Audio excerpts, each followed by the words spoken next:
Hello guys, this is Royal69501 and welcome to my Superman 75 anniversary video. I know I want to apologize to everybody that have been watching my Superman 75 anniversary project, but I haven't had time to make videos. I know that some previous video I mentioned that I was going to do one, but you know, sometimes there are times when I want to do something and life itself tells me no can do. So, but finally have a chance to make a video. Well, but before that I'm gonna display. This was one of those series that came out back in the 90s.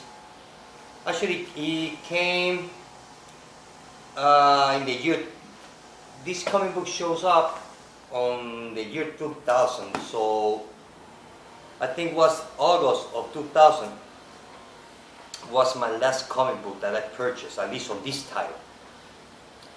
Back in the year 2000, that was the year that I quit reading comic books and collecting overall. And I'm talking about Batman Gotham Knights. Check that out. I got 1 through 6 right here. So I'm just gonna display issue number 1, which I don't to be honest with you, I don't know what the story is about. I mean, I got quite a few runs that I want to finish, and I think that's one of them. Actually, I want to finish Spider-Girl Volume 1, I believe so. That's one I want to finish. Well, there are quite a runs that I want to complete, you know, because when I quit, well, you know, all my runs just, they were cut in half, so, oh well. So I'm gonna be talking about story arc, and that story arc name is, well, I'm gonna put this thing here. It's called The Day of the Krypton Man. This is a 6-part story arc, or I only got 5 because back then when I bought these on back issues, I never find them. So then I forgot, and well, like I said, I need to start buying comic books once I'm organized here. So I'm gonna start buying comic books online to complete my set or my runs. So here's part 1. This one is Superman issue number 41. Check out that cover, which is awesome. Here's part 2 with Lobo. This one is Adventure Superman issue 464. Part 3, I don't have part 3, which I believe is Action Comics. No, it's not Action Comics. Yes, here's part 3, where I have this not in the correct order. Okay, here's part 3, Action Comics number 651 with Maxima. Check that out. And part 4, which is Superman issue number 42. I'm not sure if this is a second print or not. And I'm asking, and I mention it because of where the square where it says number 42 right here, it has a different color from the rest of the comic books. So maybe this is a second print. I don't know. And part 5, actually this is part 6. Action Comics number 652. So I'm missing issue number part 5. This one is Action Comics 652. Check out that cover. Awesome. So, yeah, this is 6. 4. Yep, I'm missing part 5. Well, basically, the whole story goes that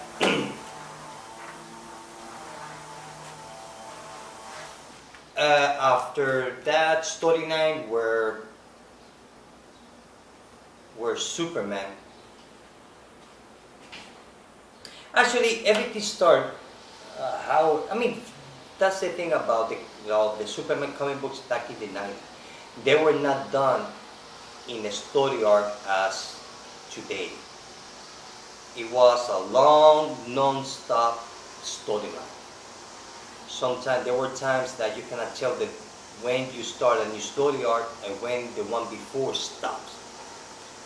So I still now, even though that I'm reading the comic books again, I still don't. It's hard for me. There are times it's hard for me to figure out where the story arc finish. So.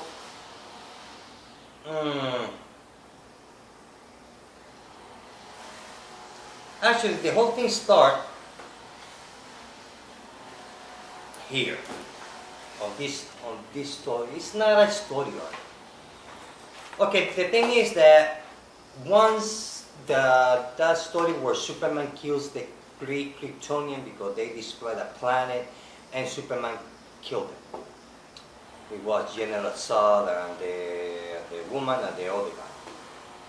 So after that, he feels so guilty about killing those three Kryptonians, whether they were not humans, but for Superman way of thinking, killing, no matter whether it's human or alien, for him killing is killing. Doesn't matter. So he feels guilty about it. So he went into exile, which I had to make a to make a video about that story arc, Exile, which I believe, I'm not sure if I have all the comics, but I have to go and check my comic collectors, which I got all my comic books. So anyway, so being in space, he exiled himself in space. Being over there, he went to a planet where he was kind of like trapped to be part of a gladiator match. Being over there, a guy, a cleric, give Superman an artifact. And that artifact happens to be part of his home planet, Krypton, 200,000 years before he was born. And that artifact happens to be the Eradicator, believe it or not. So he came back to Earth. Once he came back to Earth, he brought with him some kind of like a virus. And one of the symptoms of the virus is that makes it made Jimmy Olsen make him like the Plastic Man. And also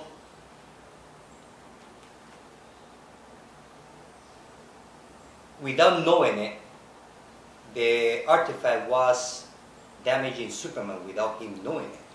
So he decided to take it. He took the artifact to the South Pole and buried it over there, as we can see here. This is Superman, Adventure Superman issue number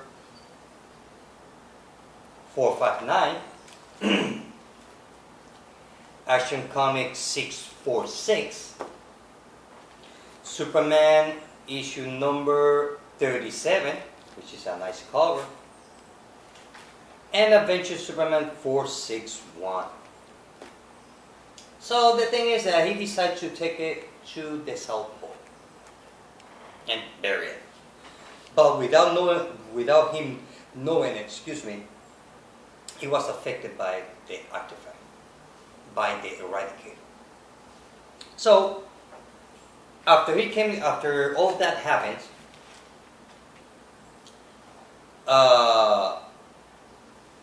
once he buried it, the artifact, which happened to be Eradicator, suddenly took life of himself. And the thing is that he was trying to rebuild the planet of Krypton on planet Earth. Now, while all that is happening is where the Krypton Man begins. And the thing is that, well, Superman was affected by the artifact because he was becoming more as a Krypton person more than where he was raised. More cold, no feelings. For him, the human race was below him because he's being Kryptonian, being one of the most intelligent creatures in the universe. Well, he felt like I'm above you. Even to Lex Luthor. So he felt like, so his life as Clark Kent became like a backstage, a little bit. So while all this happening, when he wasn't on the planet where he was being a gladiator, which I forgot the name of the planet, I think the name was Mogul. He's coming to Earth. The same as Lobo. But Lobo reached Earth first. Because he wants to kill Superman. You know, I mean, back in the 90s, everybody wants to kill Superman. That was before Doomsday. You know, I mean, it's like everybody was trying to kill Superman until Doomsday shows up, and okay, well, this is the guy I'm going to kill him then, let's kill him. So, the whole story goes, well, while his behavior has changed a lot towards Kryptonian way of being, and not human, without feelings and all that. So, he got a big fight with Lobo. Lobo, he lost the fight. After that, Maxima heard about that, that Superman being like a solar battery. She wants him, she wants to have Superman, not as a prisoner, more like as a mate. Oh well, thank God that back then Superman wasn't dating Wonder Woman. Because she will not be too happy about it. And I don't believe that back then they were not dating either Lois Lane, so he was single. So Maxima wants to have Superman for herself. She wants to have him as a mate. Besides that, she wants to study time, because being like a solar battery. And then after that, finally, I think his name is Mogul. Is the Green Giant behind Superman? I believe so. If not, then if it's not his name, please correct me, or I apologize. So he finally reached planet Earth because he wants to have a rematch with Superman. Because while Superman was on the planet, on his exile, in that gladiator planet, he beat up that guy in a fight, which was supposed to be a fight to the death. But he saved his life. He beat him, but he did not kill him. But by not killing him, the alien, so the alien feels like he has no honor. I'll be back. Hold on. Okay. It was okay. What? It's my neighbor's dog. Okay, get out. Sorry. What was I? Yes, okay, so just because the Superman did not kill the alien, so he feels like he has no honor, which I could never understand that. What's the honor of dying? But,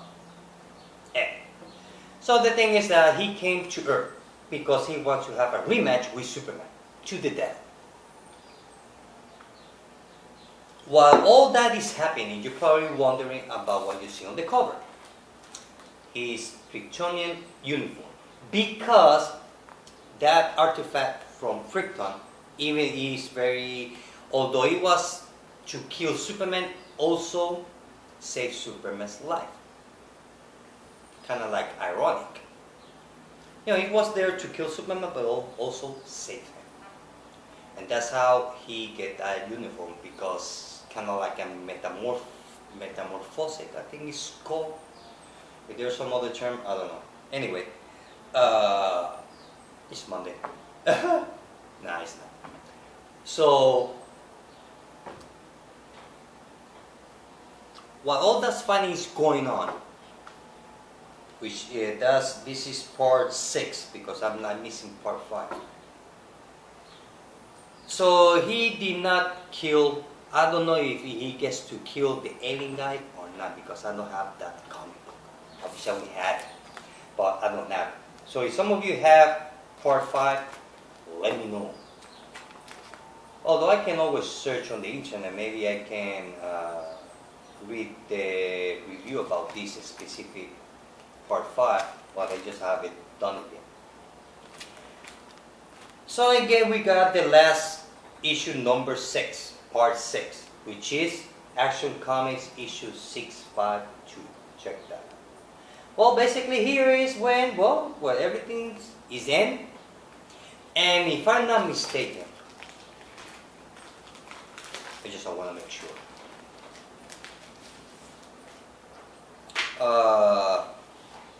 This is where,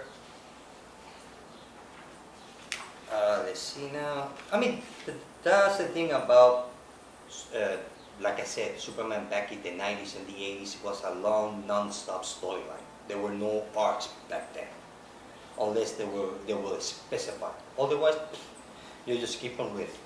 It's like a Days of Our Life TV show, same thing.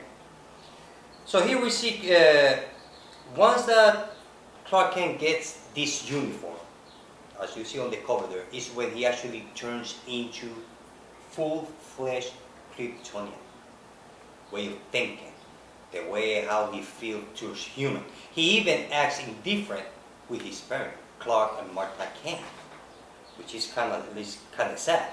You know, I mean, his parents doesn't know what's going on. So they are showing him pictures and all that. So he goes to the South Pole, and the South Pole, basically he see like a miniature set of his planet and the robots also, the one that floats. So he start having conflict with the box, with everything else, till he finally ripped the uniform off himself and recovered himself. So he take the box, the Krypton artifact, and take it to the sun and throw it to the sun. He went to outer space and throw it to the sun. So basically the whole storyline about the Krypton Man is his change of behavior. The consequences of what happened before him. Before when exile happened, and what I showed you before when he brought back to Earth that artifact. Because the cleric on that planet gave it to him. So he bought it thinking, well, this is kind of like a souvenir from my home planet, without him knowing the consequences. But out of the box is where the Eradicator is born. And I have to say, it's a good story. It's a good story. It's just, I'm sad that I don't have part 5. I'm going to see if I can get it. Once I get that comic book, I'm going to read it. But it's good. It's good. Just one of those 90s, 80s, 90s comic book storylines that they're just great. Especially Superman. There were good stories. There are a lot of them. A lot of excellent stories. And for me, that storyline, I will give it 4.5 out of 5. Also, on that storyline, you get to see a little bit, you get to learn something, a little bit about the Krypton culture, the way that they behave, the way they think. Because you see a completely change of Superman from being a Boy Scout to a cold-blooded, kind of like a superior being. But it's good. It's good. I don't know if that storyline is on a trade paperback. I mean, on a trade, I have no idea. But if not, maybe you can get it in floppy. Because I don't think that might be that expensive at all. So that's it, guys. I wanted to apologize for my lateness on my Superman 75 anniversary pet project. Well, guys, this is it. I hope that you liked the video. See you later. Bye.